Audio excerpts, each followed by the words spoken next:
prête à plonger dans un sujet crucial.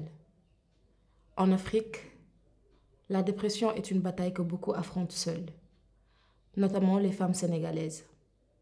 Il est temps de briser le silence. La dépression ne se cache pas seulement derrière les sourires forcés.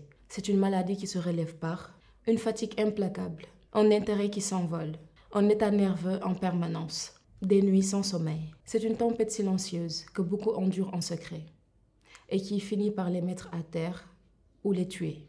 Selon l'OMS, rien qu'en 2020, en Afrique, près de 30 millions de personnes vivent avec un trouble dépressif. Et 4 sur 5 des femmes sont atteintes de troubles de santé mentale.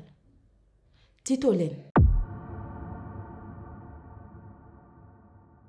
En Afrique, notamment au Sénégal, trop souvent, la dépression est vue comme une faiblesse, un sujet que l'on ne doit pas révéler. Oh, basta! Ce n'est pas le cas. C'est une bataille courageuse contre un adversaire invisible.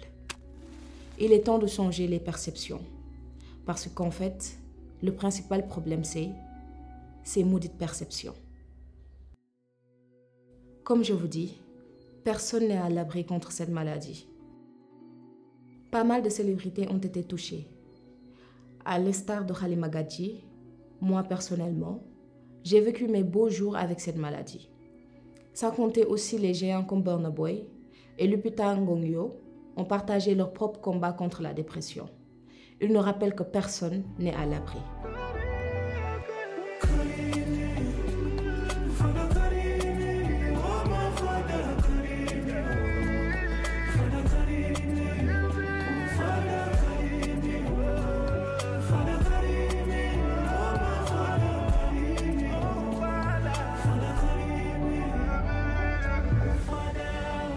Ensemble, nous pouvons briser le tabou, tendre la main et dire « tu n'es pas seul ».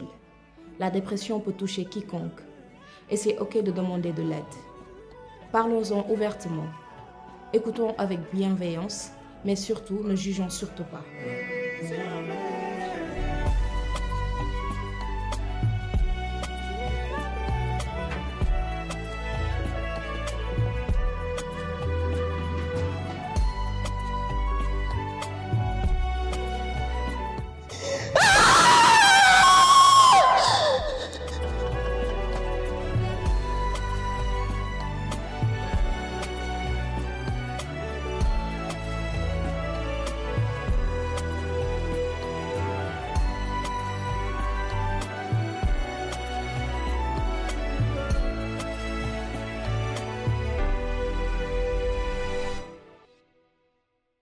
Faisons de la dépression en Afrique un sujet que nous n'avons plus peur d'aborder.